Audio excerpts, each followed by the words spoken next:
ദൈവ തിരുനാമത്തിന് മഹത്വമുണ്ടായിരിക്കട്ടെ.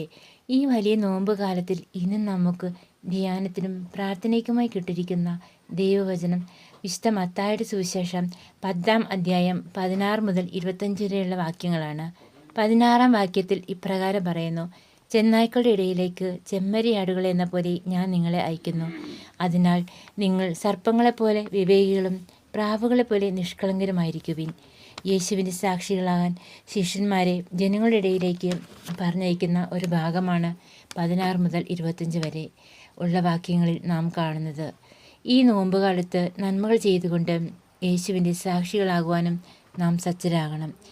നമ്മുടെ ജീവിതത്തിലൂടെ, നമ്മുടെ നന്മ നിറഞ്ഞ പ്രവൃത്തികളിലൂടെ നാം അറിഞ്ഞ യേശുവിനെ നമുക്ക് മറ്റുള്ളവർക്ക് കാണുവാനും അറിയുവാനും ഇടയാക്കണം. നമ്മുടെ മക്കളെ നമ്മൾ സ്നേഹിക്കുന്നത് പോലെ മാതാപിതാക്കളെയും നമ്മൾ സ്നേഹത്തോടെ ചേർത്ത് പിടിക്കണം. യേശുവിന് വേണ്ടി ജീവിക്കുന്നത് അത്ര എളുപ്പമല്ല. പല പ്രതിസന്ധികളും നമ്മുടെ മുൻപിൽ ഉണ്ടാകും.